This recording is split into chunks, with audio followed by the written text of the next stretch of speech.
하나님의 말씀은 요한복음 20장 19절입니다. 이날 곧 안식 후 첫날 저녁 때에 제자들이 유대인들을 두려워하여 모인 곳에 문들을 닫았더니 예수께서 오사 가운데 서서 이르시되 너희에게 평강이 있을지어다.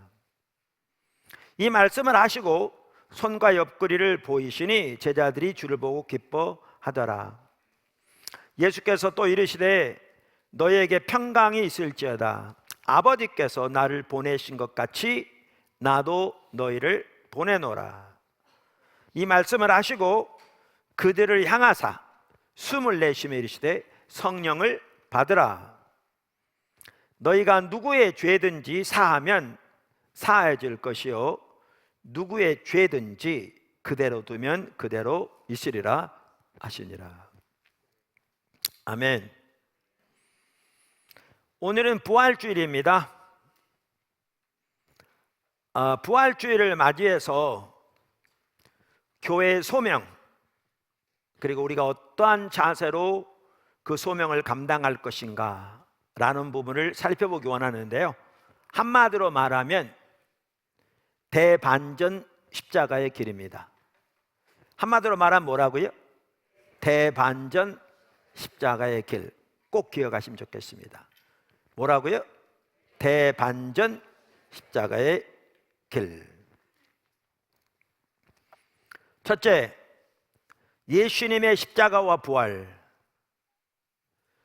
예수님의 십자가와 부활은 가장 중요한 사건들입니다. 잘 아시겠지만 그 두 역사적인 사건들은 우주 역사의 중심에 함께 서 있습니다. 그리고 역사의 목적인 구원을 성취합니다. 믿으십니까? 선교적 관점에서 본다면 예수님의 십자가와 부활을 통해서 하나님께서 하신 일들을 우리가 이렇게 요약할 수 있습니다. 지금부터 한참 동안은 이미 과거에 살펴본 부분들을 복습할 겁니다. 왜냐하면 그게 토대가 돼야 오늘 나누고자 하는 부분들을 더 선명히 볼 수 있을 것이기 때문에 그렇습니다. 예수님의 죽음에서 하나님은 죄와 악이 지배하는 옛 시대를 끝내셨습니다. 아멘. 예수님은 자신의 죽음에서, 즉 십자가를 통해서 모든 창조 세계를 위해 행동하셨고 옛 시대를 지배하던 악의 세력을 결정적으로 물리치셨습니다. 예수님은 자신의 부활에서 역시 모든 창조 세계를 위해 행동하셨고 새 창조를 시작하셨습니다. 그래서 그리스도의 죽음은 옛 시대의 끝이고 예수님의 부활은 새 시대의 시작입니다. 할렐루야. 정말 놀라운 일이 일어난 겁니다. 작은 첫 번째, 예수님의 십자가는 죄와 악이 지배하는 옛 시대를 끝내셨습니다. 그러니까 예수님의 십자가 구속에 대한 그 이미지라고 그러는데, 존 드라이버 박사가 원형적이라고, 아키타이플이라고 부르는 그 이미지, 그거를 마이클 고인 박사가 잘 설명합니다. 그런데 사도 바울 서신서만 보아도 이게 많이 나옵니다. 구약에도 그렇고요. 그런데 이 원형적 이미지라고 부르는 것은 그 이면에 이스라엘 백성들이 가지고 있는 그 개념을 그 이면에 가지고 있는데, 즉 히브리적 사고, 히브리적 개념을 가지고 있는데, 그 개념은 뭐냐면 집단적 개인, 그러니까 corporate personality, 집단적 개인, 곧 한 사람이 모든 사람의 대표자가 되고 모든 민족의 운명을 짊어진다는 그 개념이 들어 있습니다. 그러니까 그 한국에 나온 아주 세계적인 성경학자 중 하나인 김세윤 박사, 그분 책에도 보면 이런 말을 쓰거든요. 영어로 inclusive representative. 이게 정확 같은 이해예요. 그러니까 이게 널리 알려진 개념이에요. 그러니까 inclusive란 말은, 자, 성경에 보면 아담이 인류를 대표해서 나오잖아요. 그러면 아담이 inclusive, 아담 안에 모든 인류를 다 포함하고 있고, 그리고 그 인류를 대표하는 거죠. 쉽게 이해되시죠? 이게 원형적 이미지예요. 원형적 이미지. 그래서 예수님은 이제 모든 창조 세계의 대표자입니다. 그러니까 하나님의 모든 창조 세계를 예수님 안에 가지고 그 모든 창조 세계를 대표해서 십자가에 돌아가신 겁니다. 할렐루야. 그래서 예수님은 모든 사람, 더 나아가 모든 창조 세계의 대표자로서 그 안에 그 모든 창조 세계를 가지시고 그들을 대표하는 inclusive representative, 대표자로 행동하셔서 몸소 그 운명을 짊어지십니다. 그리고 십자가에서 돌아가심으로 죄와 죽음의 세력, 사탄의 세력이 지배하는 옛 시대를 끝내십니다. 할렐루야. 이게 성경에 보면 명확합니다. 이해가.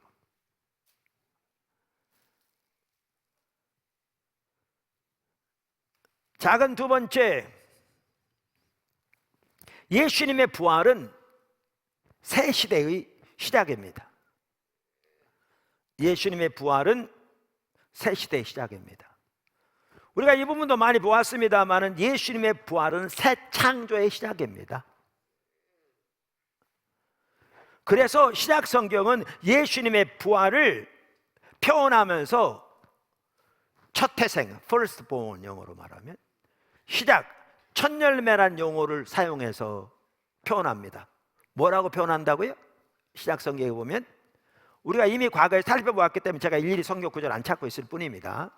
첫 태생, 시작, 첫 열매. 이렇게 함으로써 예수님의 부활은 새 시대의 시작인 것을 명확하게 말하고 있습니다. 명확하게 말하고 있습니다. 그래서 이 세 이미지 모두 어떻게 예수님의 부활에서 다가올 세대, 즉 하나님 나라와 부활의 삶이 시작되었는지를 보여줍니다. 그러니까 예수님의 부활도 십자가와 마찬가지로 성경 이야기 안에서 이해되어야 되는데요. 이해되어야 되는데, 그렇게 이해하면 예수님의 부활은 단지 기독교 신앙이 진리라는 것을 입증하는 하나의 기적으로 홀로 서 있는 고립된 사건이 아닙니다. 당연히 그걸 입증합니다. 근데 그것을 입증하는 하나의 고립된 사건이 아닌 거죠. 오히려 부활은 세계 역사의 중심에 십자가와 함께 나란히 서서 역사의 의미와 방향을 제시합니다. 인류 역사가 어디를 향해 가고 있는지, 어떤 목표와 목적지를 향해 가고 있는지를 제시합니다. 믿으십니까? 명확합니다. 그래서 예수님이 무덤에서 부활하심으로 새로운 어떤 일이 시작되었고, 그 일은 언젠가 이 세상을 가득 채울 것을 성경은 명확하게 말하고 있습니다. 그래서 레슬리 뉴비긴만 하더라도 이렇게 강조합니다. 우리의 신앙은 이 역사적 사건이 모든 역사의 결정적인 사건이라는 믿음이다. 할렐루야. 우리의 신앙은 예수님과 부활이 모든 역사에 대해 결정적인 사건이라는 믿음이다. 할렐루야. 인간의 역사와 자연의 역사 모두를 포함하는 역사의 중심에 예수님의 죽음과 부활이라는 중추적인, 결정적인, 단회적인 once for all, 단번에 영원한 것을 단번에 영원히 성취하신 이러한 사건이 서 있다. 인간의 상황은 이 사건들로 인해 불가역적으로 다시는 돌이킬 수 없도록 바뀌었다.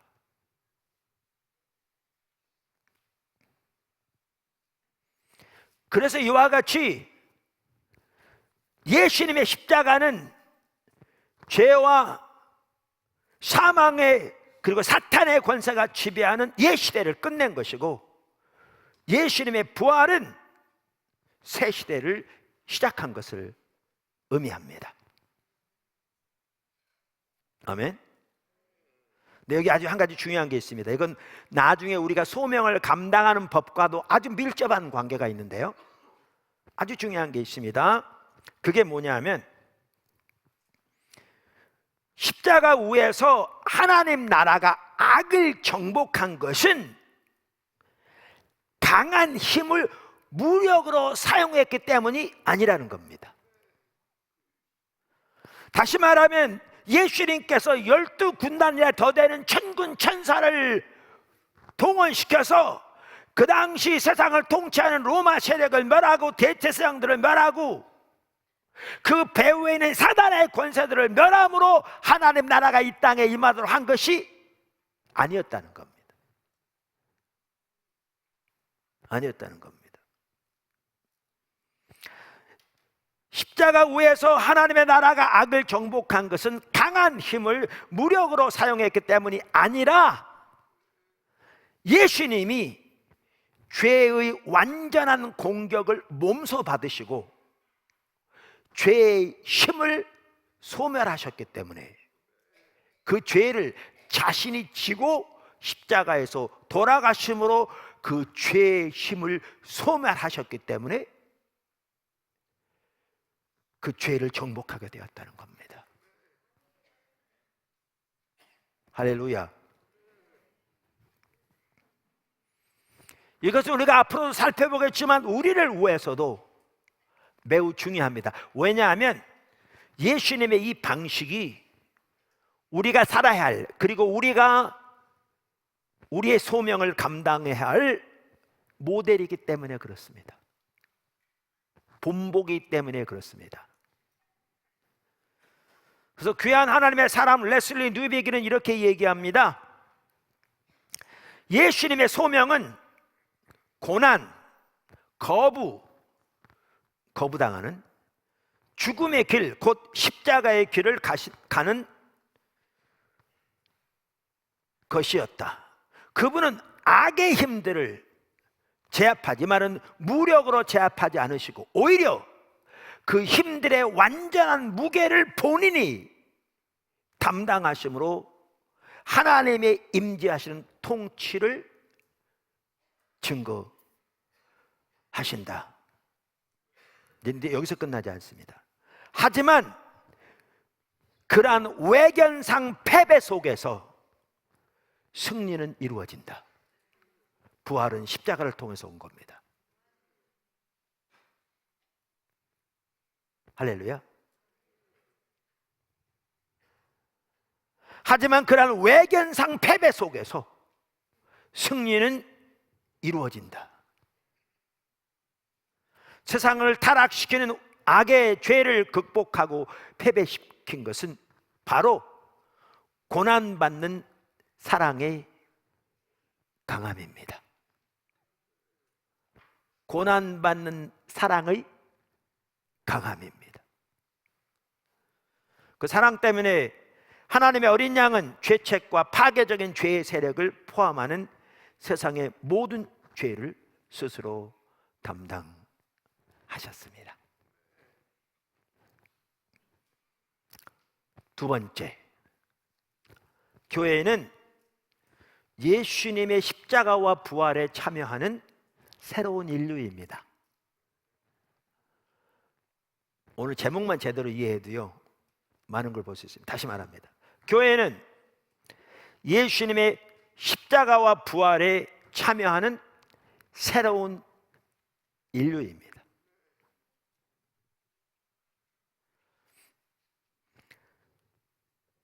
아까 예수님은 십자가 위에서 죄와 사망이 다스리는, 사탄이 다스리는 옛시대를 끝내십니다. 그리고 부활을 통해 새 시대를 시작하십니다. 네, 거기서 끝나지 않습니다. 그리고 예수님의 십자가와 부활은 이제 예수님의 죽음에서 성취된 죄의 패배, 제가 패배한 겁니다. 죄의 패배에 참여하고 예수님의 부활로 인해 성취된 새 창조의 시작에 참여하는 새로운 인류를 창조합니다. 그게 신약의 교회입니다.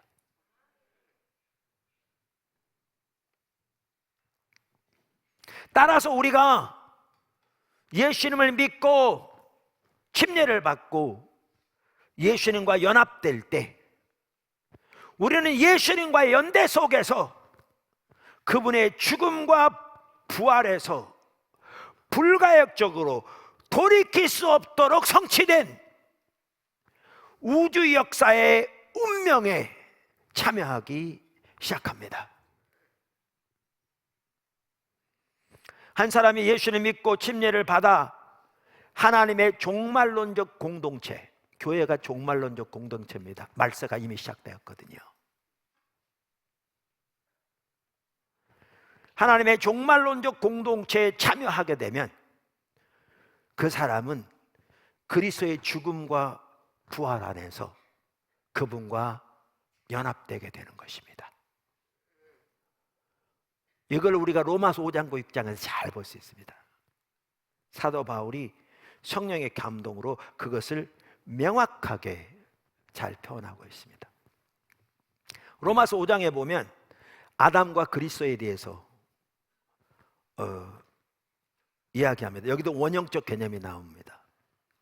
아담은 모든 인류를 그 속에 품고 대표하는 사람으로 나옵니다. 자, 그럼 보십시오. 아담은 옛 세상의 시작으로 서 있습니다. 로마서 5장에서 예수님은 새 세상의 시작으로 서 계십니다. 아담의 죄는 옛 시대를 열었지만 예수님의 사역은 다가올 시대를 여셨습니다. 우리가 아담 안에 있으면 우리는 옛 시대의 일부이고 그 시대의 영향력 아래에 있습니다. 그러나 우리가 예수 그리스도 안에 있으면 우리는 다가오는 세대의 일부가 되는 것입니다. 할렐루야. 이게 로마서 5장이 말하는 바입니다. 명확하게. 그리고 곧바로 6장에 이렇게 나옵니다. 6장에 이렇게 대조하고 난 후에 6장에 오면 우리가 예수를 믿고 침례를 받음으로 이제 새로운 공동체에 편입하게 됩니다. 로마서 6장 1절 14절. 편입하게 됨으로써 예수님이 그분의 죽음과 부활로 성취하신 것에 우리는 참여하게 됩니다.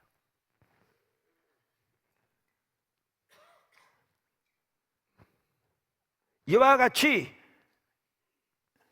예수님의 부활이 새 시대를 시작하셨는데 이 시작이라는 단어는 시기적으로, 연대기적으로, 시간적으로 처음이란 말일 뿐만 아니라 다른 사람이 그 길을 따라 그 부활의 승리에 참여할 수 있도록 그 길을 여셨다는 의미에서도 시작입니다. 그래서 예수님의 공생의 사역 전체가 학자들이 많이 말하기를 이스라엘 회집, 이스라엘을 다시 불러 모으는 것으로 이해하거든요. 공생의 전체가.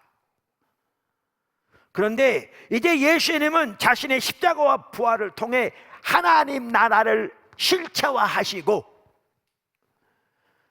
예수님의 십자가와 부활의 성취에 참여하는 백성을 그분에게 불러 모으십니다. 그것이 바로 신약의 교회입니다. 예수님에게 속한, 예수님 안에 있는 무리를 창조하신 것입니다. 할렐루야. 이와 같이 예수님은 십자가 부활을 통해 예수님의 십자가 부활에 참여하는 새로운 인류를 창조하십니다. 우리가 이것을 잘 볼 수 있는 대표적인 구절 중에 하나가 어디냐면요, 고린도후서 5장 17절입니다. 여러분 잘 아는 구절입니다. 고린도 5장 17절. 한번 다 같이 읽어볼까요? 이 구절입니다. 그런즉 누구든지 그리스도 안에 있으면 새로운 피조물이라. 이전 것은 지나갔으니 보라 새 것이 되었도다. 근데 여기에 주목하여 볼 단어가 피조물이란 단어입니다.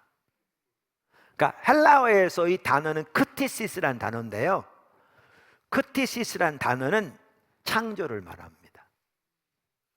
그러니까 때로는 성경에서도 창조된 것, 그 경우는 피조물인 거죠. 창조된 것을 의미하는 그런 것으로 이 크티시스란 단어가 사용된 적이 있긴 합니다만은, 그러나 크티시스라는 이 창조라는 단어는 보다 근본적으로 창조를 말합니다. 피조물보다는 창조를 말합니다. 그래서 개혁주의 신학자로 참 귀한 학자였던 리더보스는 이 구절을 이렇게 번역했습니다. 누구든지 그리스도 안에 있으면 새로운 창조에 속한다. 누구든지 그리스도 안에 있으면 새로운 창조에 속한다. 할렐루야. 그래서 하나님의 백성은 비록 죄와 죽음이 있는 세상에서 여전히 살아가지만 예수님의 부활의 삶에 참여하고 하나님의 새 창조의 일부가 되는 것입니다. 아멘. 갈라디아서 6장 15절도 비슷한 말을 하고 있는데요, 할례나 무할례가 아무것도 아니로되 오직 새로 지으심을 받은 것만이 중요하니라. 이 말은 새로운 창조만이 중요하니라, 그 뜻입니다. 똑같은 단어입니다. 여기 아주 중요한 한 가지 또 있습니다. 아주 중요한 게 있습니다. 그게 뭐냐면, 우리가 그리스도 안에 있으면 새로운 창조에 속한다 그랬잖아요.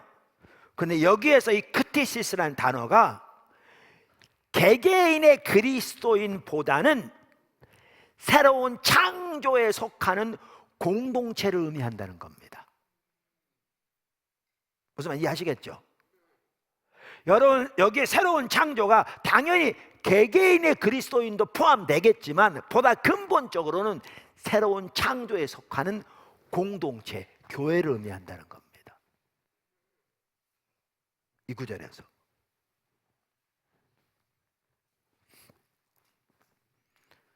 그래서 리더보스 같은 경우에는 이런 이 새로운 창조의 이미지를 개인주의적인 방식으로 생각해서는 안 된다, 이렇게 주장합니다. 그래서 이렇게 말합니다. 우리는 먼저 개인적이고 사적인 관점이 아니라 구속사적이고 공동체적인 관점을 지향해야 한다. 이거를 개인적이고 사적으로 먼저 받아들일 것이 아니라 구속사적이고 공동체적인 관점으로 보아야 한다, 그 뜻입니다.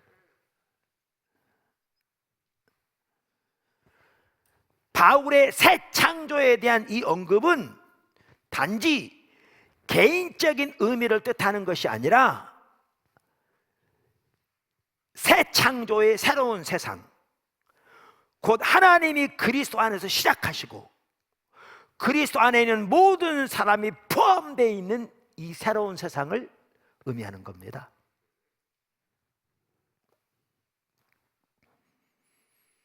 그래서 바울이 새 창조에 대한 우리의 참여를 이야기할 때 그는 고립된 개인에게 일어난 일을 이야기하는 것이 아니라 그리스도 사건으로의 연합은 개개인 신자를 신자들의 공동체로 인도한다는 거죠. 다시 말하면 새 창조에 속한 종말론적 공동체에 대해서, 신약의 교회에 대해서 말하고 있다는 겁니다. 미 남침례 교단 학자들이 쓴 그 더 뉴 아메리칸 바이블 카멘터리라고 제가 가끔 인용하잖아요. 그 고린도후서 주석을 보아도요, 닥터 갈런드도 여기에 창조를 개인적으로보다는 공동체적으로 이해하는 것이 이 본문이 의미하는 바라고 정확하게 동일하게 말하고 있습니다. 동일하게 말하고 있습니다. 그래서 중요한 게 이겁니다. 제가 사실 시간 때문에 안 읽었습니다. 여기 다 준비를 해왔는데, 그래서 교회에는 새로운 세상 질서의 여명입니다. 교회는 새로운 세상 질서가 밝아온 것입니다.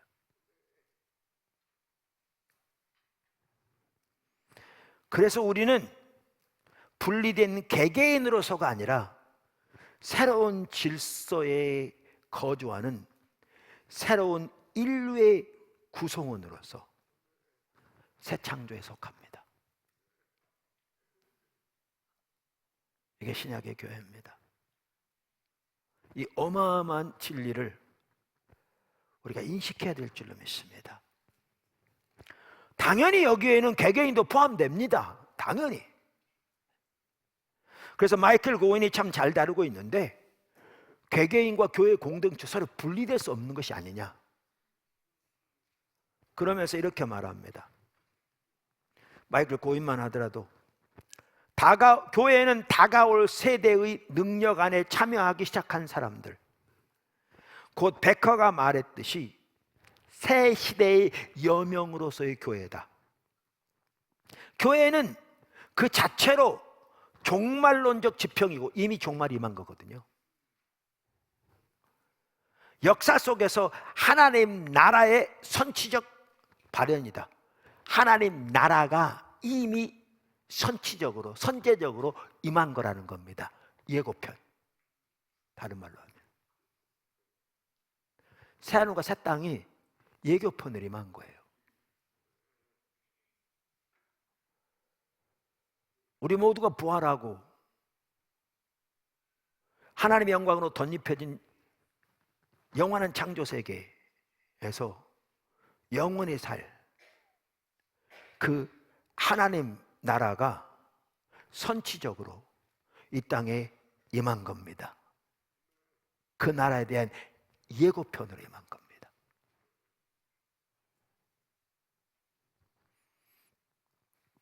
그것은 새 창조의 교두보이며 옛 시대 안에 드러난 새 시대의 표지다.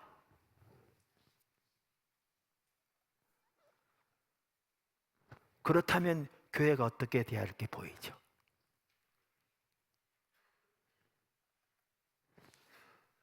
그렇다면 교회가 어떻게 돼야 할 게 보인다고요?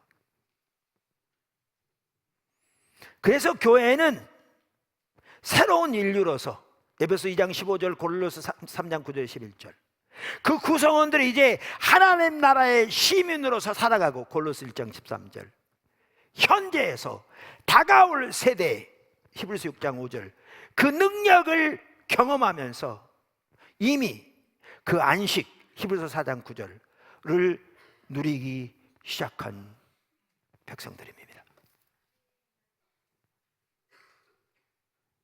다시 말할까요? 교회는 새 인류로서 그 구성원들이 이제 하나님 나라 시민으로서 살아가고, 현재에서 다가올 시대의 능력을 경험하며 이미 그 안식을 누리기 시작했다. 이게 교회입니다. 초대교회는 그렇게 살았습니다. 교회가 온전히 회복되어서 하나님의 부흥이 임해서 역사할 때 그렇게 살았습니다.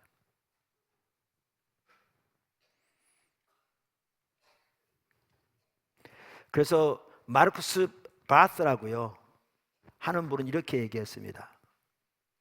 이런 거 보면 기도가 나오더라고요. 교회는 부활의 능력과 신앙이 살아있는 증거다. 그렇지 않으면 하나님의 교회가 아니다. 이게 하나님이 세우신 교회이기 때문에 아까 살펴본 대로 예수님의 십자가 부활을 통해서 이루신 그 놀라운 승리에 참여하는 새 윤리이기 때문에 교회에는 부활의 능력과 신앙이 살아 움직이는 그 증거입니다. 그리고 그것이 없으면 하나님의 교회가 아니라고. 그렇다면 오늘날 교회가 어떤 모습이 되어야 할 건가 우리 너무나 잘 알 수 있는데, 오늘날 교회의 현실을 보면 정말 주님의 은혜가 절박하게 필요한,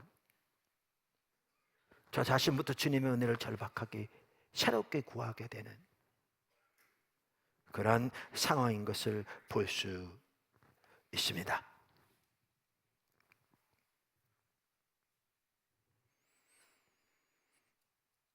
자, 이렇게 새 창조는 교회에 대해서 말하고 있고요. 당연히 여기에는 모두 포함되겠어요? 개인도 포함되죠. 그래서 마이클 고인이 이렇게 얘기합니다. 당연히 그리스도 안에서라는 말은 개인에게도 적용될 수 있는 말이다. 그리스도 안에 있는 개인의 새로운 삶은 동시에 그리스도 안에 세워진 새로운 사회 속에서의 삶이다. 그래서 교회와 개인이 분리되지 않습니다. 그래서 제가 오늘 광고 시간에도 그냥 집에서 말씀만 듣는 신앙은 참다운 신앙이 아니니까 회복시켜서 섬겨서 참신앙으로 회복시키려고 그렇게 광고한 거죠.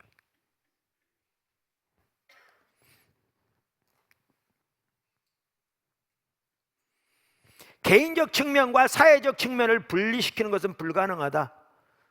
그리스도와의 개인적인 연합은 또한 공동체적인 기독교 사회에 편입되는 것을 포함한다.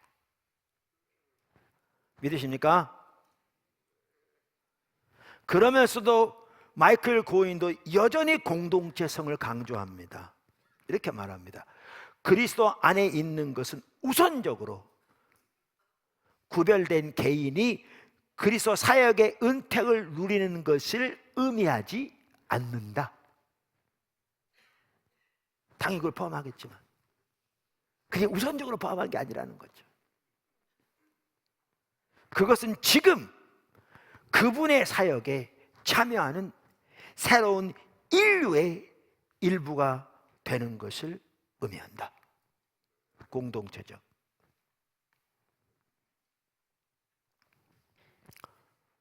세 번째, 근 세 번째입니다. 교회는 새 창조의 역사를 위한 하나님의 동력자입니다.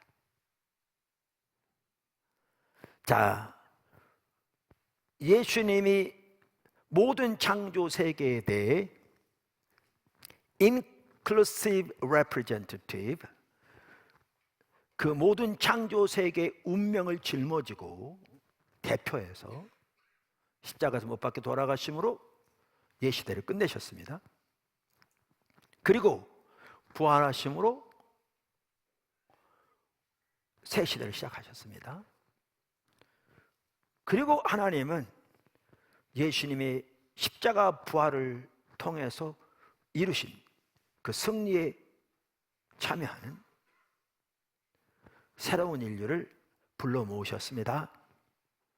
우리가 예수님을 믿고 침례를 받아 종말론적 그 공동체에 가입하게 될 때, 받아들여지게 될 때, 우리는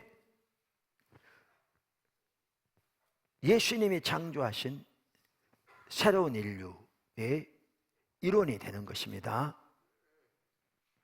그런데 예수님은 그들에게 소명을 주십니다. 교회는 새 시대의 여명, 새 창조의 교두보, 하나님 나라의 선지적 발현입니다. 말씀드린 대로 이 시대 안에 드러난 새 시대의 표지입니다.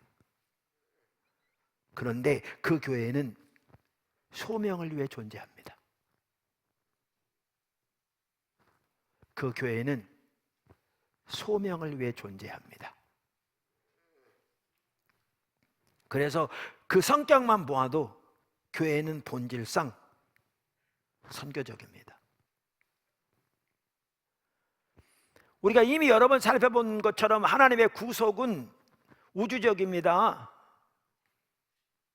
개인의 영혼뿐만 아니라 개인의 모든 영역, 지적, 영적, 내적, 감정적, 정서적 모든 영역을 다 포함할 뿐만 아니라 다른 사람 관계뿐만 아니라 세상의 모든 영역을 다 포함합니다. 정치, 경제, 사회, 문화, 교육 등등등.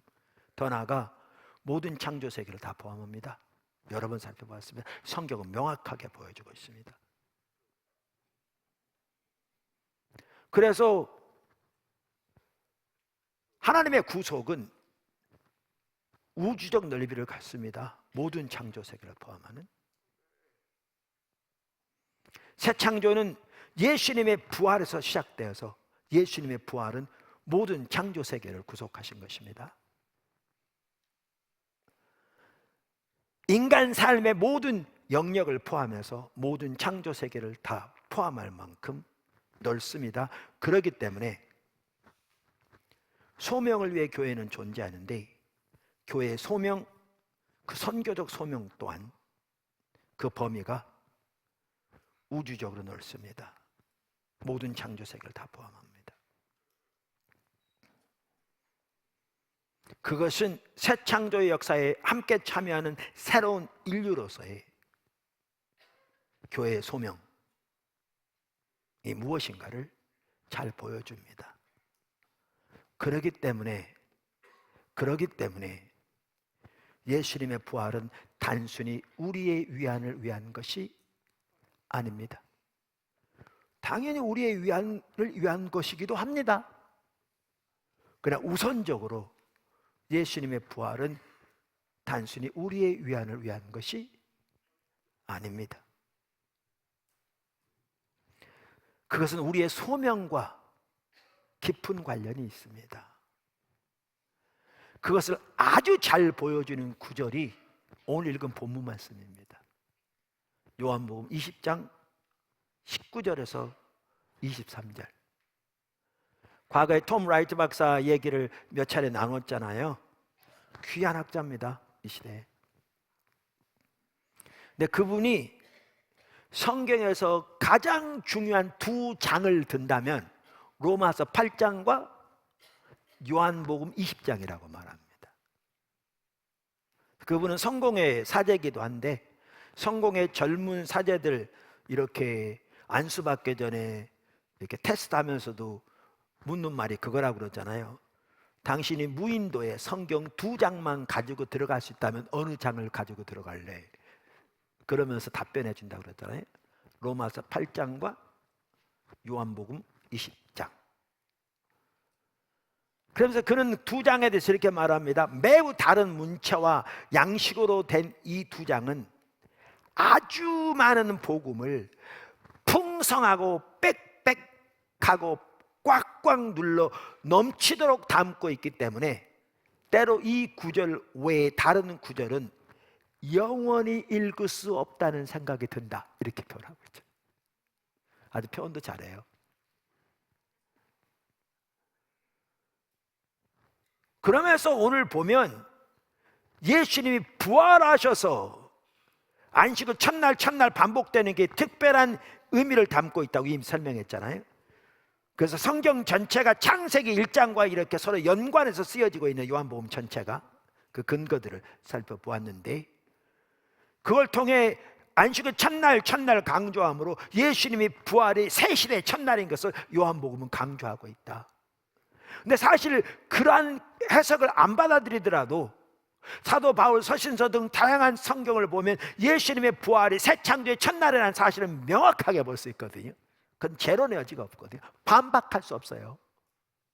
반박할 수 없어요.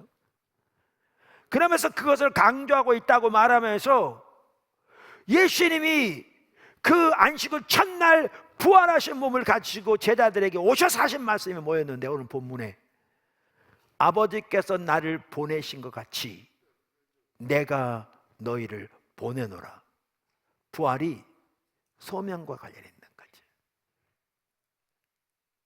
소명과 관련 있는 거지. 그래서 그는 이렇게 얘기합니다. 우리가 알듯이 후기 근대 문화 속에서, 이 말은 포스트 모더니즘 문화라 말겠죠. 문화 속에서 설교자와 신학자들이 부활절 이야기의 요점이 지난주에 슬픔이 끝나고 행복한 결말을 제공하는 것이거나 사후의 삶과 같은 것이 존재한다는 것을 우리에게 확신시키는 것이라고 상상하는 것은 너무나 손쉬운 일이었다. 이 말은 뭐냐면 예수님 부활이야말로 십자가의 고난이 끝나고 부활의 승리가 임했다는 걸 보여주는 것이고, 예수님의 부활은 사후의 세계가 있다는 걸 우리에게 증거로 보여주는 것이다. 이렇게 설교하는 건 쉬운 일이라 그 말이죠. 당연히 포함하죠. 당연히. 그런데 이렇게 말하죠. 이 요한복음 보아도 아시듯이. 그러나 요한이 말하는 내용은, 오늘 본문에서 요한이 말하는 내용은 우리가 현재와 미래에 수행할 교회 생활이나 증언과 훨씬 더 강하고 많은 관계가 있다. 소명과 관련된 거라는 거죠. 부활이. 아까 설명드린 대로. 요한은 부활이 하나님의 새로운 창조 세계의 시작이며, 그래서 우리가 해야 할 일이 있다고 주장하고 있는 것이다. 아버지의 완성된 창조 사역과 아들의 완성된 구속 사역은 결국 성령의 지속적인 선교 사역을 통해 직접적으로 나타난다. 이 일에 우리가 증인인 거죠. 성령의 능력으로. 성령의 능력으로. 이것이 요한복음 20장 19절 이후 말씀의 핵심 내용이다. 소명과 관련이 있습니다. 소명과 예수님 부활은.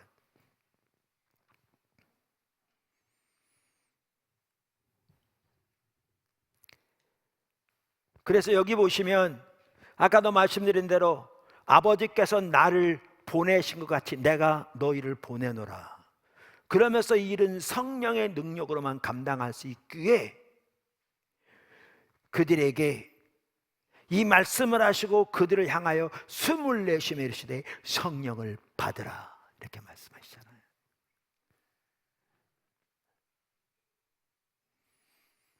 더 나아가 톰 라이트 박사는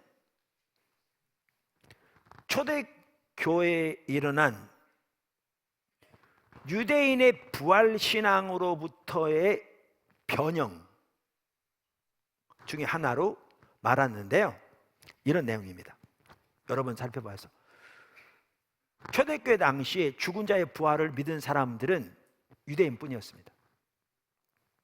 로마 사람도 믿지 않았고 헬라 사람도 믿지 않았고요. 어떤 사람들은 그 당시에는 사람들이 미개에서 부활을 믿으니까 예수님의 제자들이 예수님 부활했다고 그런 말을 만들어낸 거라 그러는데, 그 당시에 아무도 부활 안 믿었습니다. 오늘날처럼. 그 당시에 부활을 믿은 사람들은 유대인들 뿐이었습니다. 유대인들은 마지막 때 모든 하나님의 백성이 동시에 부활할 것을 믿었습니다. 그런데 이 유대인들이 믿던 부활에 대한 신앙에서 신약 성경에 나오는 사도 바울 서신서뿐만 아니라 요한계시록, 복음서 등 신약 성경 전체에 나오는 예수님의 부활에 대한 이해가 이 유대인들이 믿던 부활에 대한 신앙에서 7가지가 달라졌다는 겁니다. 변형이 일어난다는 겁니다. 7가지가. 근데 7가지 변형이 예수님의 부활이 역사적인 사건이라는 것을 증명한다는 거죠. 왜냐하면 예수님이 실제로 이렇게 부활하지 않았더라면 아무도 이런 변형을 일으키지 않았을 거라는 거죠.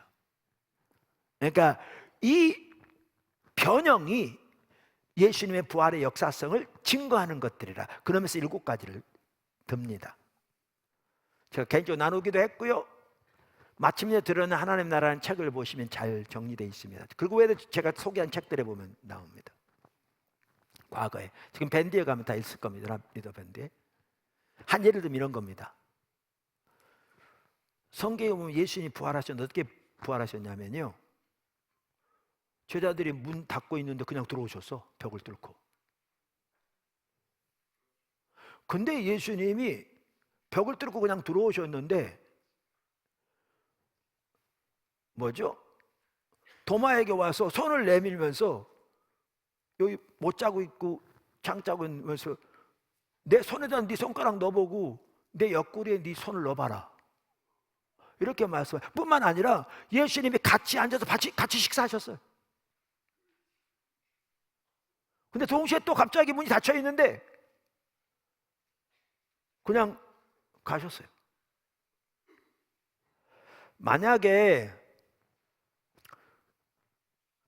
예수님이 십자가에 못 박혀 돌아가 버리시니까 제자들이 낙심해서 그래도 자기들이 믿는 바를 계속 이어가기 위해서 예수님이 부활했다고 이야기를 만들 거라면 그렇게 만들었겠냐 그 말이에요. 아무도 안 믿을 텐데.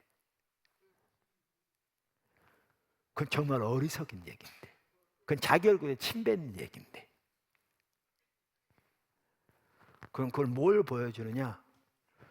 예수님이 실제로 그렇게 부활하셨다고 밖에는 설명할 길이 없다는 거죠. 역사적으로.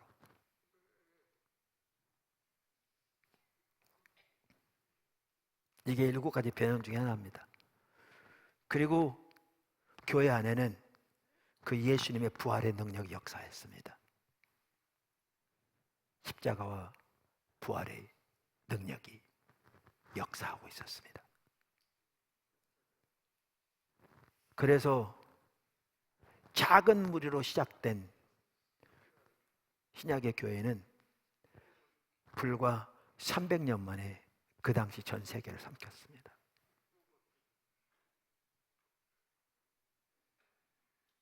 이렇게 7가지 변형이 일어났다 말하면서 그 중에 하나를 이렇게 말하고 있습니다. 이게 소명과 관련된 겁니다. 소명과 관련된 겁니다. 이렇게 말합니다. 초기 기독교인들은 부활이 예수님과 함께 시작되었고 마지막 날 최종적 부활에서 완성되리라고 믿었기 때문에, 이 말은 예수님이 다시 오실 때 이미 주님 안에 죽은 자들이 다시 살아나고 그때까지 살아있는 자들은 하나님의 영광으로 덧입혀진 부활의 몸으로 영원히 변화되고, 새하늘과 새 땅, 그래서 영원히 살게 되잖아요. 그렇게 마지막 날 최종적 부활에서 완성되리라고 믿었기 때문에 그들은 하나님께서 자신들을 성령의 능력으로 하나님과 함께 일하도록 부르셨다고 믿었다. 초대교회는 개인의 삶과 정치적 삶에서 또 자신들의 사명과 거룩함에 있어서 예수님의 성취를 실행하고 그럼으로써 최종적인 부활을 기대하면서 살도록 부르셨다고 믿었다. 그냥 하나님이 종말을 시작하신 것이 아니라, 말세를 시작하신 것이 아니라, 만약에 메시아이신 예수님이 인격으로 친히 임한 종말이고 그분이 하나님의 미래가 현재 임한 그분이라면, 그분 안에 모든 게 들어있잖아요. 그분이라면 예수님께 속하고 예수님을 따르는 사람들, 그리고 성령의 능력을 입은 사람들은 자신들이 할 수 있는 한 미래의 관점에서 현재를 변화시키는 책임을 맡고 있다고 믿었다.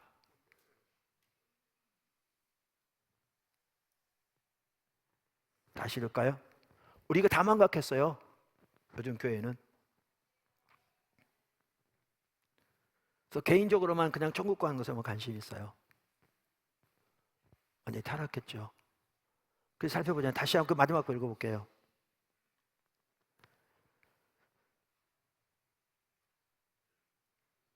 만약에 메시아이신 예수님이 인격으로 친히 임한 종말이고, 예수님 안에 종말이 임했잖아요. 하나님의 미래가 현재에 임한 그분이시라면 그분이 역사 안에 새 시대를 가져오시고 그분이 앞으로 이루실 그 모든 종말의 완성의 본체시죠. 이라면 예수님께 속하고 예수님을 따르는 사람들, 그리고 성령의 능력을 입은 사람들은 자신들이 할 수 있는 한 미래의 관점에서 현재를 변화시키는 책임을 맡고 있다고 믿었다.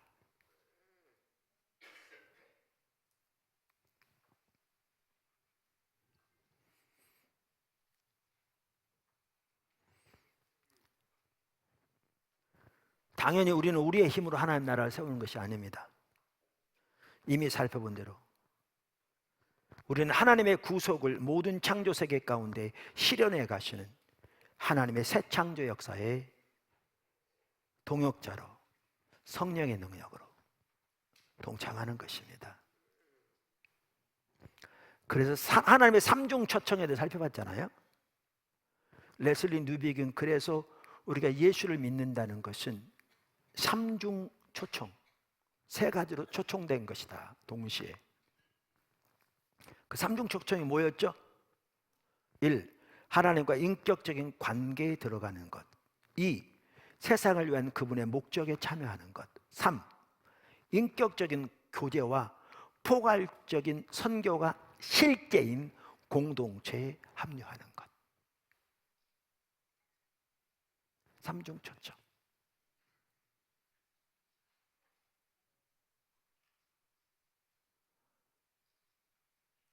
여태까지 살펴본 내용을 보면 명확하거든요. 다시 한번 읽어볼게요.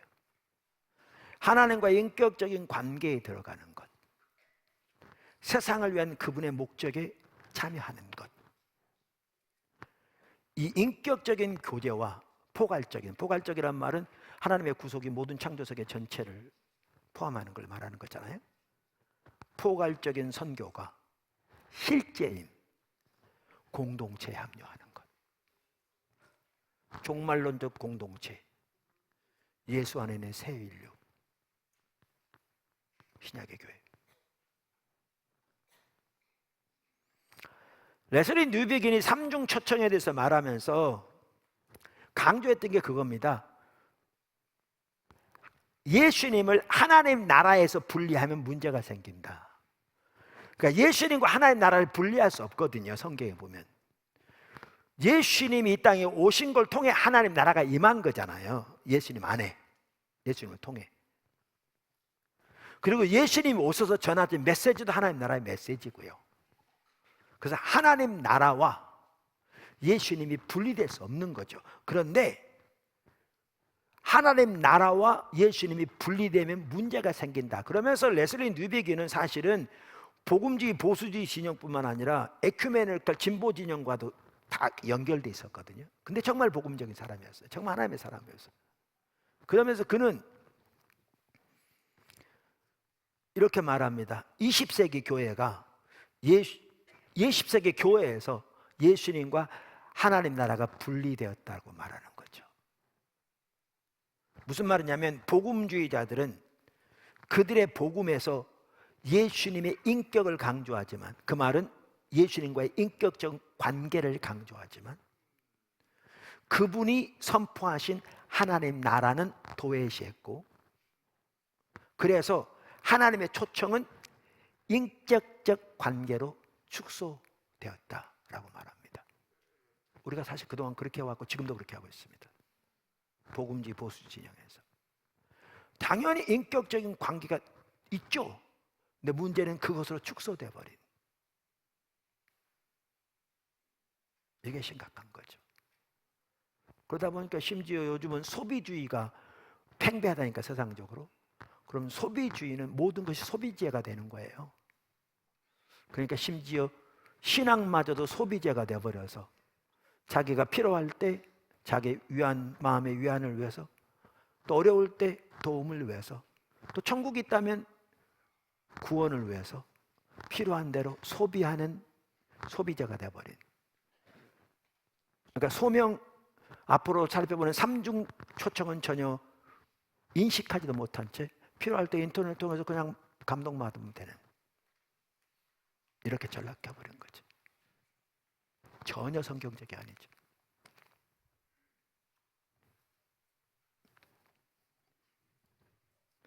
그러면서 이렇게 얘기합니다. 반면에 초교파주의 전통, 진보주의, 진보진영, 혹은 에큐메니컬 진영이기도 하기도 하고, 혹은 자유주의 진영도 여기 속하는데, 같이 그들은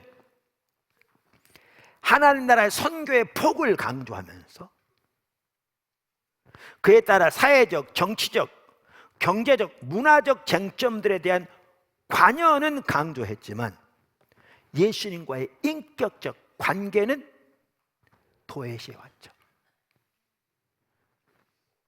그 결과 선교는 그저 또 다른 사회 프로그램이나 정치 운동이 되어버렸죠. 인본적인. 이게 문제였죠. 그러면서 성경에 보면 올바른 신앙은, 복음은 예수님을 믿고 따르고 사랑하고 순종하라는 초청이고, 인격적인 관계로 초청이고, 두 번째, 복음은 그분의 하나님 나라 공동체로 들어가는 것을 의미하고 그 초청이며, 세 번째는 그분의 포괄적인 선교에 대한 값비싼 참여를, 기꺼이 대가를 지불하고 참여하는 것을 의미한다. 삼중 초청.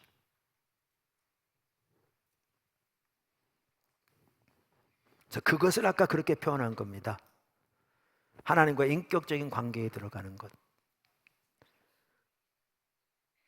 세상을 위한 그분의 목적에 참여하는 것, 그리고 인격적인 관계와 포괄적인 선교가 실제인 공동체에 합류하는 것. 이게 신약 성경이 말하는 우리의 신앙입니다. 소명과도 관련이 있죠. 여기까지가 그동안 살펴본 내용이고요. 여기 토대에서 오늘 살펴보려고 하는 게 뭐냐면, 네 번째, 대반전 십자가의 길입니다. 대반전 십자가의 길.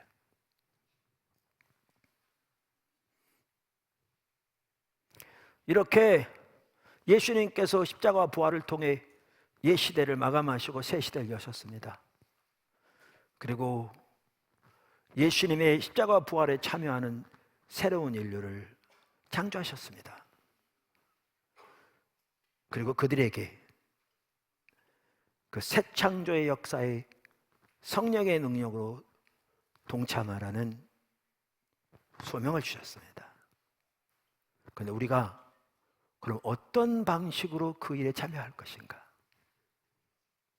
그 참여하는 방식이 대반전 십자가의 길입니다.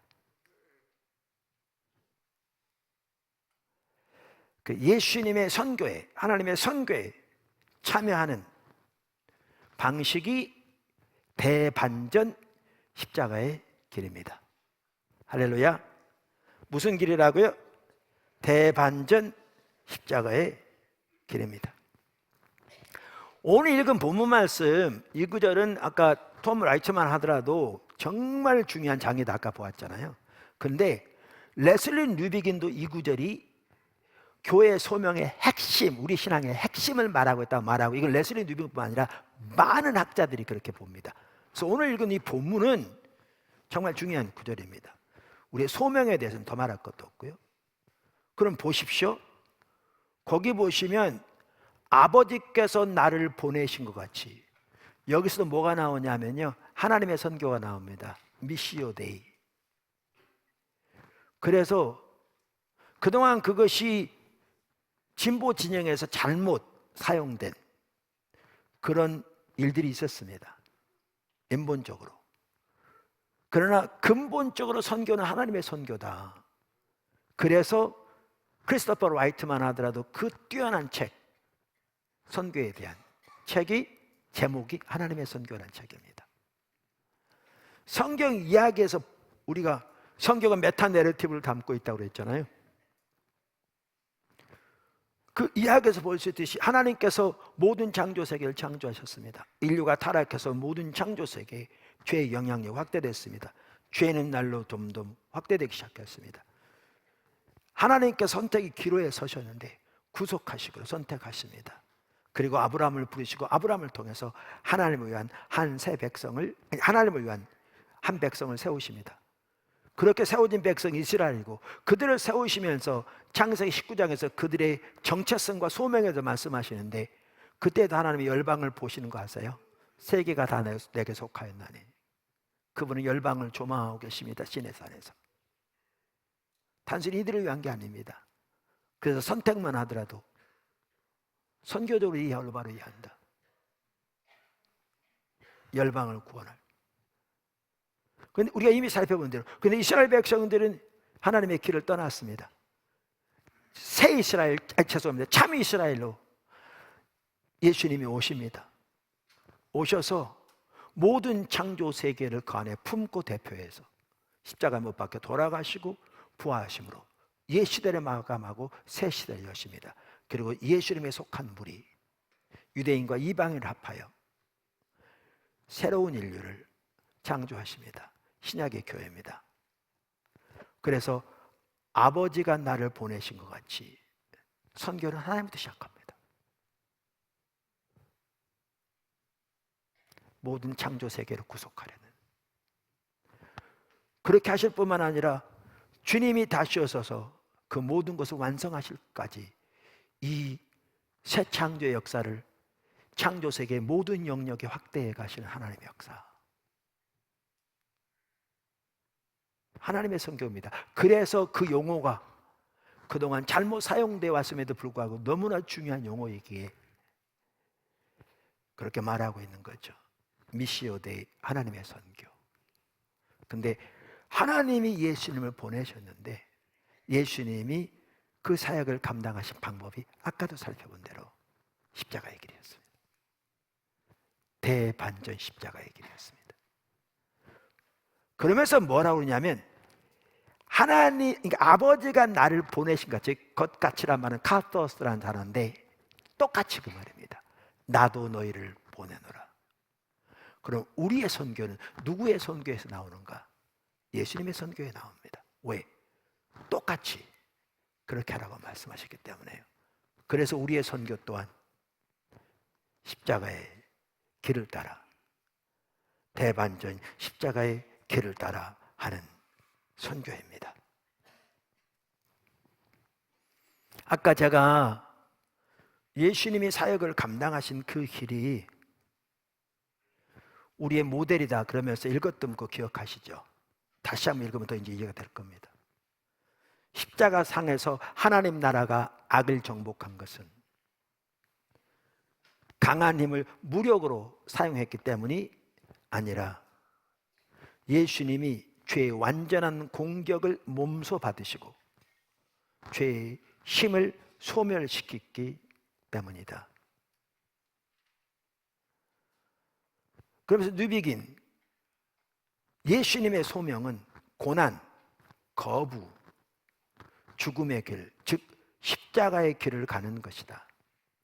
그분은 악의 힘들을 제압하지, 말은 무력으로 제압하지 않으시고 오히려 그 힘들의 완전한 무게를 본인이 담당하심으로 하나님의 임재하시는 통치를 증거하신다. 하지만 그러한 외견상 패배 속에서 승리는 이루어진다. 십자가와 부활, 대반전 십자가의 길. 그래서 세상을 타락시키는 악과 죄를 극복하고 패배시킨 것은 바로 고난받는 사랑의 강함입니다. 고난받는 사랑의 강함입니다. 그래서 우리가 소명을 감당하되 예수님처럼 십자가의 삶을 통해서 감당해야 하는데, 그것은 부활에 이르게 하는 대반전이 있기 때문에, 그래서 부활을 입다 이 책에서 팀 켈러 목사님은 그것을 대반전 십자가의 길이라고 말합니다. 대반전 십자가의 길이라고 말합니다. 사실 우리의 길이 십자가의 길인 것은 예수님께 직접 말씀하셨습니다. 여러분 잘 아시는 대로 예수님의 공생의 마지막 부분에 이르렀을 때 예수님께서 제자들을 집중적으로 훈련시킨 기간이 있었습니다. 약 6개월 동안. 그때 예수님이 제자들에게 묻습니다. 사람들이 날 누구라 하느냐? 이렇게 저렇게 답했습니다. 그러면 너희는 나를 누구라 하느냐? 그랬더니 베드로가 주는 그리스도시요 살아계신 하나님의 아들이십니다. 잘 아시죠? 그랬더니 예수님이 그때부터 이것을 알게 한 분이 하나님이시라고 그러면서 그때부터 예수님이 십자가에 대해서 그들에게 말씀하기 시작하십니다. 그러니까 드러내시고, 그리고 하신 말씀이 뭔지 아십니까? 너희도 그 십자가 길을 따라야 한다. 이렇게 말씀하셨습니다. 그게 어디 나옵니까? 누가복음에 나옵니다. 누가복음 9장 20절에서 23절 보십시오. 예수께서 이르시되 너희는 나를 누구라 하느냐? 베드로가 대답하여 이르되 하나님의 그리스도시니이다 하니 경고하사 이 말을 아무에게도 이르지 말라 명하시고 이르시되 인자가 많은 고난을 받고 장로들과 대제사장들과 서기관들에게 버림받아 죽임을 당하고 제3일에 살아나야 하리라 하시고, 그 다음에 하신 말씀이 뭔가 보세요. 또 무리에게 이르시되 아무든지 나를 따라오려거든 자기를 부인하고 날마다 제 십자가를 지고 나를 따를 것이니라. 정확하게 십자가의 길을 따라 예수님을 따를 것을 말씀하셨습니다. 그러니까요, 기복신앙 가지고는 선교적 사명 못 감당합니다. 이번에 일의 소명에 대해서도 살펴볼 거거든요. 제목 일의 소명이잖아요, 컨퍼런스에. 그런데 마르틴 루터가 종교개혁자, 일을 소명으로 알았죠. 아주 중요한 역할을 한 거잖아요. 근데 루터만 하더라도 그 소명을 감당하려면 십자가의 길을 통해서만 가능하다고 말했습니다. 그래서 그는 십자가의 길을 뭐하고 대조시켰냐면 영광의 신학과 대조시켰습니다. 십자가의 신학, 영광의 신학. 누가 그렇게 했다고요? 마르틴 루터가. 그럼 여기서 말하는 영광의 신학이 뭐였냐? 마르틴 루터의 이 부분에 대해서 아주 잘 쓰고 있는 책이 일과 소명이라는 그 비스가 쓴 책이거든요. 거기에 보면 여기에 영광의 신학이 뭔가를 설명하고 있습니다. 이렇게 설명합니다. 우리가 영광을 갈망하는 것은 성공, 승리, 그리고 영원히 행복한 삶을 갈망하는 것은 오히려 자연스럽다, 인간에게. 그러나 우리는 성공하는 삶을 약속해주고 우리의 모든 질문에 대한 합리적인 대답을 제공해주고 성장과 번영을 약속해주는 영광의 종교를 선호한다. 이거를 추구하는 종교가 영광의 신학이라는 거예요. 이게 기복신앙이죠. 종교개혁 당시에도 그런 사람이 많았나 봐요. 인간 항상 타락하니까. 그러면서 그 영광의 신학으로는 일의 소명만 하더라도 못 감당한다. 십자가의 신학으로만 가능하다.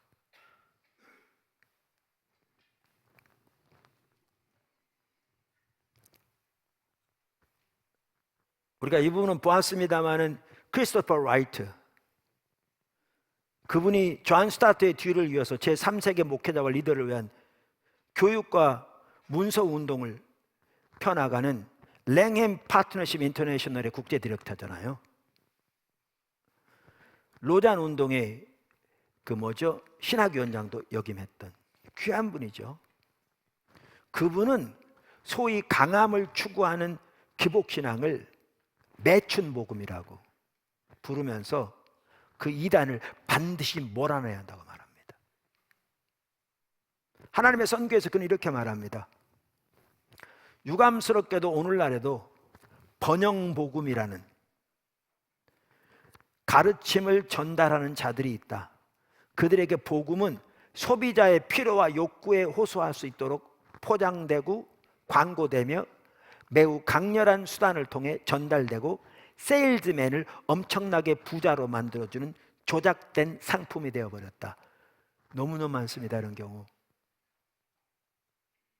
오늘날 소비주의 이해를 가지고 있는 그런 타락한 신앙을 가진 사람들은 이런 메시지를 좋아합니다. 그런 교회가 성장하기도 쉬울 수도 있습니다. 계속 이렇게 말합니다. 그런 복을 파는 복음은 종교개혁 이전의 교회에서 면죄부를 판 추문과 다르지 않다. 당시 사람들은 면죄부를 사면 연옥의 고통에서 일찍 벗어날 수 있다는 말을 들었다. 지금 사람들은 돈을 내면 이 세상의 장애물로부터 벗어날 수 있다는 헛된 희망에 속는다. 정말로 무언가를 파는 복음은 돈을 받고 몸을 파는 매춘 복음이요, 십자가에 고난당하는 은혜를 부인하는 것이다. 이 자리를 빌려 참으로 21세기 교회가 이 이단의 정체를 밝히고 매춘 복음, 그것이 하나님 백성의 선교에 끼어들지 못하도록 거부하기를 간절히 바란다. 이렇게 말했습니다.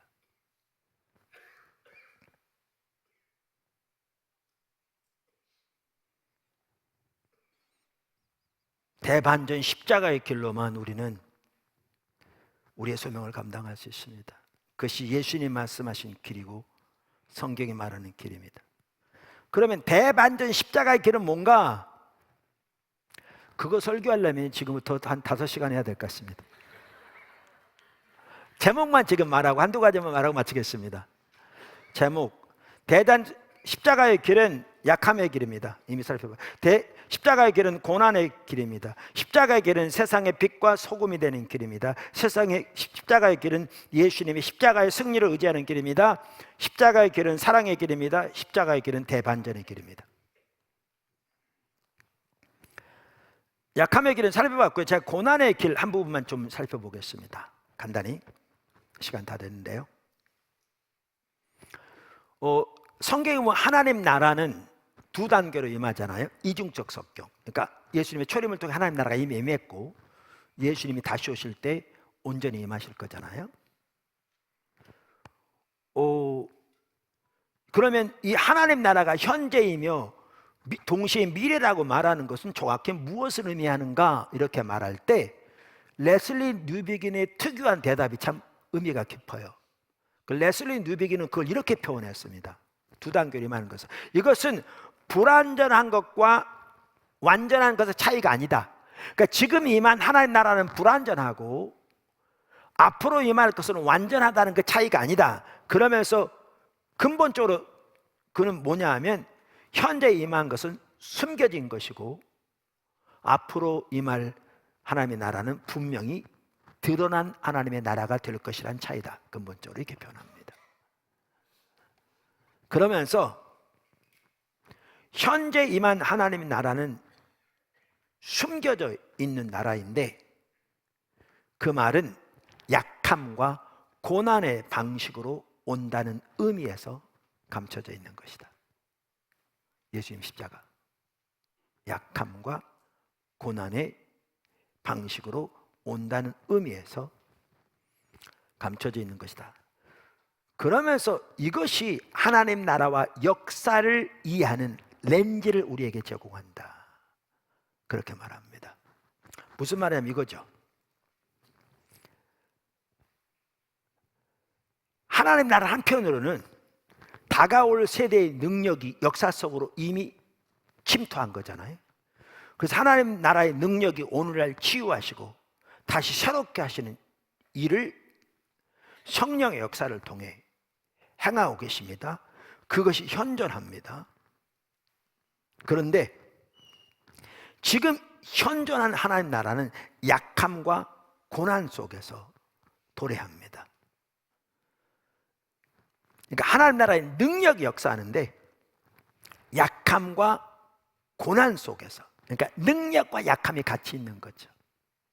어떻게 보면 상반되는 건데 능력과 약함이 같이 있는, 이 둘은 서로 긴장 관계에 있는 것처럼 보이지만 이것이 예수님이 다시 오실 때까지의 하나님 나라가 갖는 이중적 성격의 핵심이다. 강력한 능력으로 역사하지만 고난 가운데 역사하는 능력과 약함. 그러면서 그는 이렇게 말합니다. 인간 삶의 모든 것을 치유하시고 다시 새롭게 하신 하나님의 능력은 지금 현존하고, 따라서 우리는 예수님의 사역과 이 회복의 징표인 교회에서 하나님의 능하신 일을 본다. 여러분 초대교회에 말씀드렸잖아요. 유대교회 부활에 대한 이해에서 7가지 변형이 일어나는데 그것이 예수님의 부활이 역사적인 것이라는 사실을 증명한다. 어떻게 보면 말도 안 되는. 근데 그것이 강력하게 전파된 핵심적인 이유가 뭐냐면 그 십자가 부활의 능력이 교회 가운데 역사하고 있었기 때문에 그렇습니다.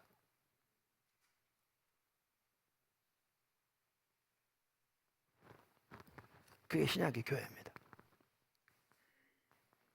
인간 삶의 모든 것을 치유하시고 다시 새롭게 하시는 하나님의 능력은 지금 현존하고, 따라서 우리는 예수님의 사역과 이 회복의 징표인 교회에서 하나님의 능하신 일을 본다. 이게 정상적인 교회인데, 이게 정상적인 기독교인데 우리 현실은 지금 어떤 상태냐는 거죠. 여기에 우리의 기도가 있고, 여기에 우리가 추구해야 할 방향이 있고, 여기에 우리가 회개해야 할 우리의 모습이 있지요.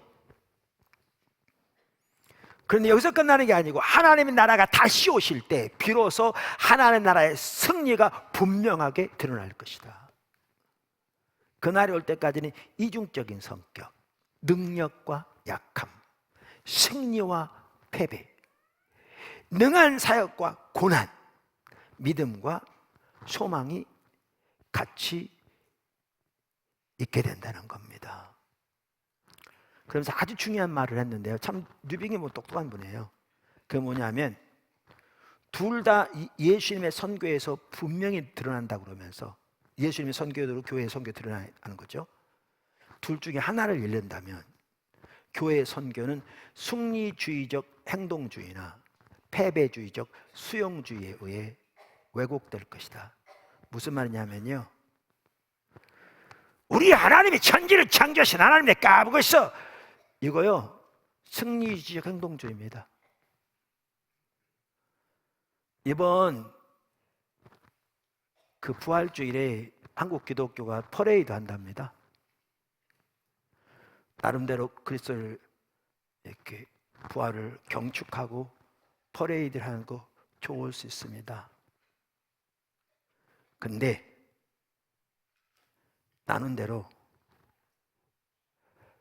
예수님이 여태까지 살펴본 대로 십자가 삶을 통해 사랑과 고난을 가지고 성도들이 하나님의 새 창조의 역사에 소명을 가지고 동참하는 이 삶에 앞장서지 않은 퍼레이드는 승리주의적 행동주의에 불과합니다. 어리석은 것입니다. 그게 함께 가지 않으면.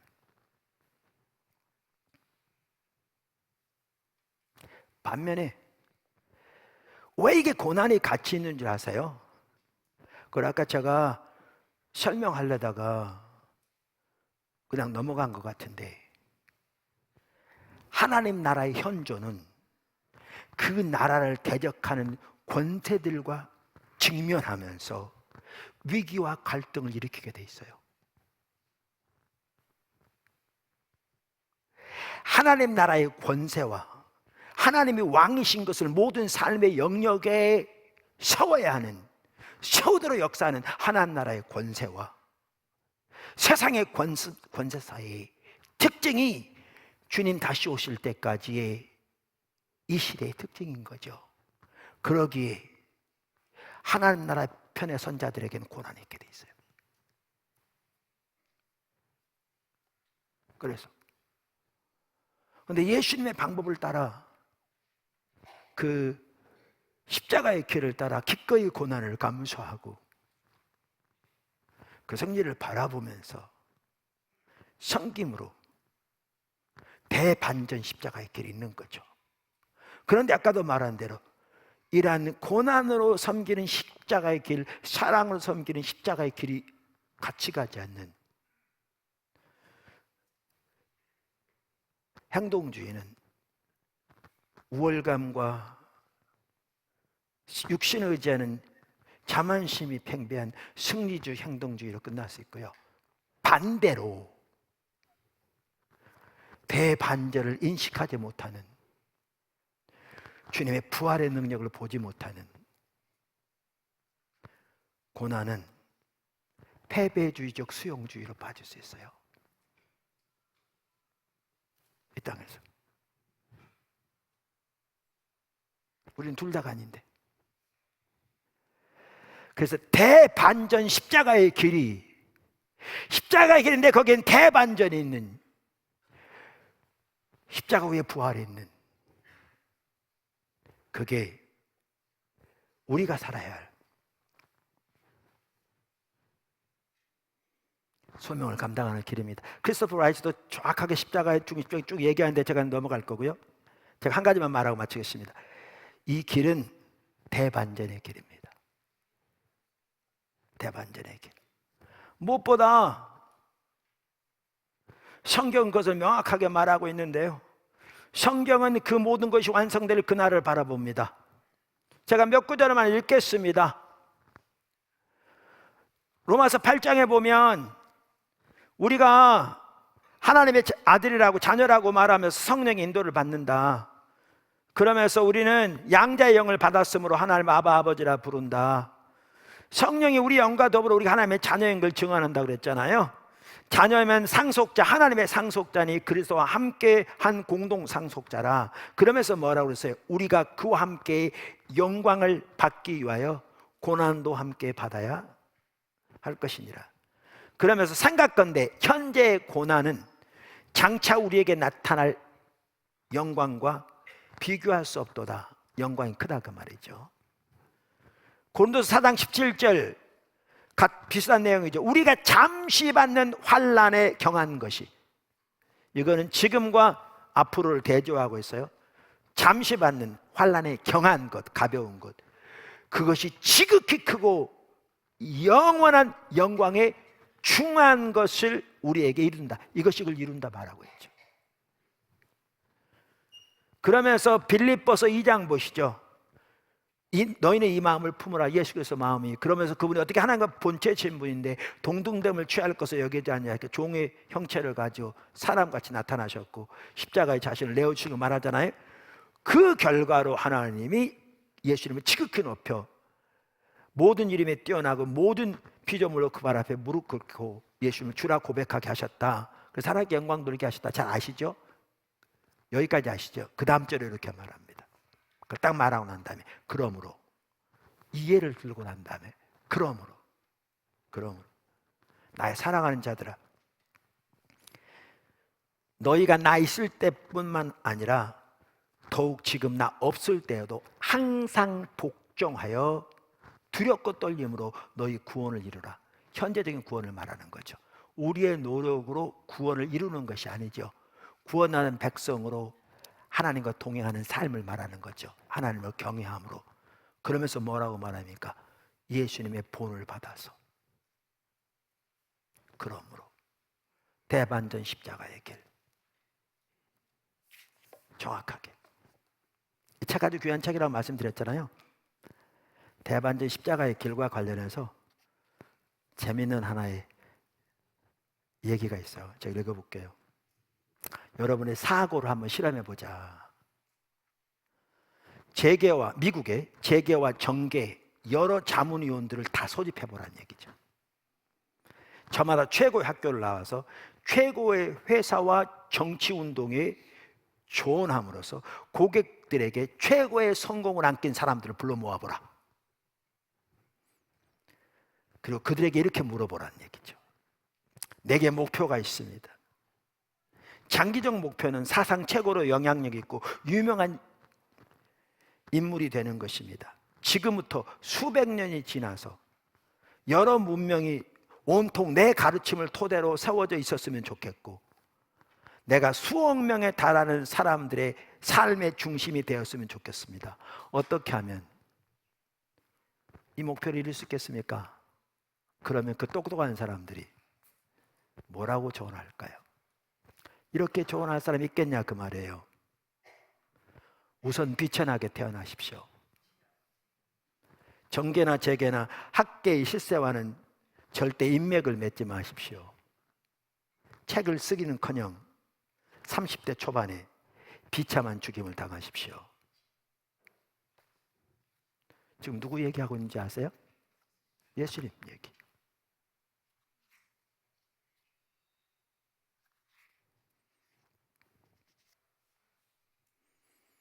고린도서 1장 24절 25절인가요? 우리는 십자가에 못 박힌 그리스도를 전하니 유대인에게는 거리끼는 것이요 걸림돌이라 그 말입니다. 이방인에게는 미련한 것이로되 오직 부르심을 입은 자들에게는 유대인이나 헬라인이나 그리스도는 하나님의 능력이요 하나님의 지혜니라. 하나님의 어리석음이 사람보다 지혜롭고 하나님의 약하심이 사람보다 강하니라. 이 책에 보면 칼빈의 한 말도 있어요. 그거 읽고 마치겠습니다. 그분은 자신이 팔리심으로써 우리를 도로 사셨고 체포되어 우리를 해방시키셨고 정죄당하여 우리를 사면하셨고 저주받아 우리를 복되게 하셨고 속죄 제물이 되어 우리를 의롭게 하셨고 상하여 우리를 성하게 하셨고 죽어서 우리를 살리셨다. 그래서 그분을 통해 격분이 순해지고 진노가 가라앉고 어둠이 환해지고 두려움이 진정되고 멸시가 멸시되고 빚이 탕감되고 수고가 가벼워지고 슬픔이 낙으로 변하고 불운이 행운으로 바뀌고 역경이 쉬워지고 무질서가 질서가 잡히고 분열이 화합되고 굴욕이 고상해지고 반역이 평정되고 위협이 주눅들고 매복이 발각되고 공격이 역공당하고 병력이 퇴각당하고 전투가 격대되고 전쟁이 무찔러지고 복수가 응징되고 고문이 고통당하고 저주가 저주받고 나락이 나락에 떨어지고 지옥이 얼어붙고 사망이 사망하고 필멸이 불멸로 변한다. 요컨대 자비와 선이 모든 고통과 불행을 삼켰다. 새하늘과 새 땅에서 영원한 영광 말할 뿐만 아니고요, 이 땅에 살아가는 동안에도 십자가의 길은 대반전이 있습니다. 우리가 예수님의 십자가 부활은 우리를 그토록 놀라운 새 인류로 창조하시고 우리에게 소명을 주신 건데, 그 소명을 감당하는 길은 대반전 십자가의 길을 통해서입니다. 예수님이 사셨던 그 삶입니다. 우리가 그 소명 기억하고 기도하며 그렇게 살 수 있기를 주님을 축원합니다. 기도하겠습니다.